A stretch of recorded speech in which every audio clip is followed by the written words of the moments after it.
Hi all!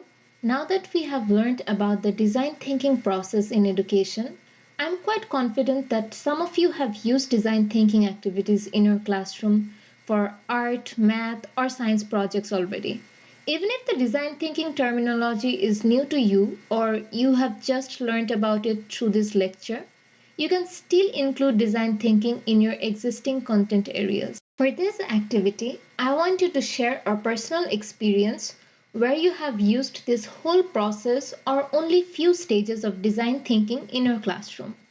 I'm going to share one of my personal experience with you where I used design thinking in a classroom with some grade 6 middle school students. I was working with a robotics teacher at a charter school, and during that time I saw his students design a Lego robot which dispenses hand sanitizer without being touched.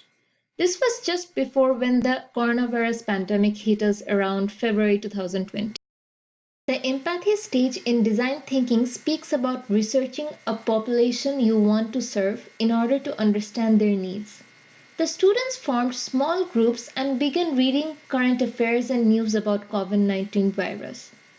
They realized the need for hand sanitizers in their school. Based on their observation of the situation, they brainstormed as many ideas as possible to fight the virus.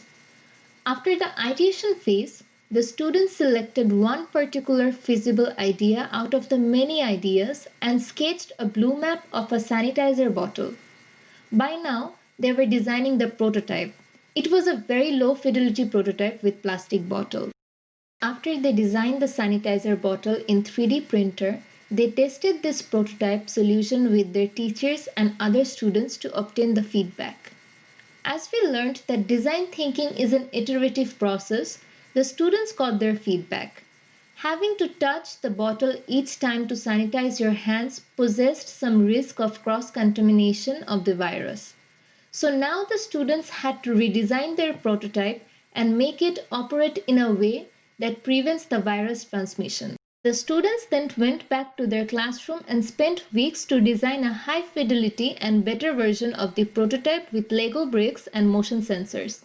They finally created a robot that dispensed the sanitizer without the need to touch the sanitizer bottle.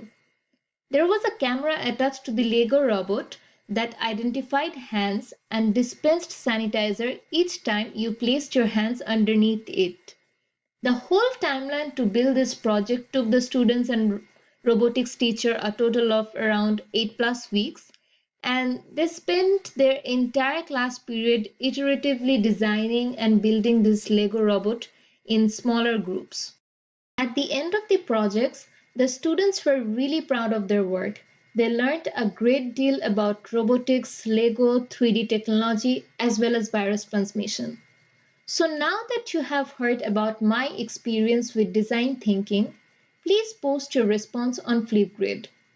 I want to hear from you if you have any experience of using the whole design thinking process or fragments of it into a classroom or a workshop or in a random projects where you have participated. The Flipgrid link is going to be under the video in the discussion box.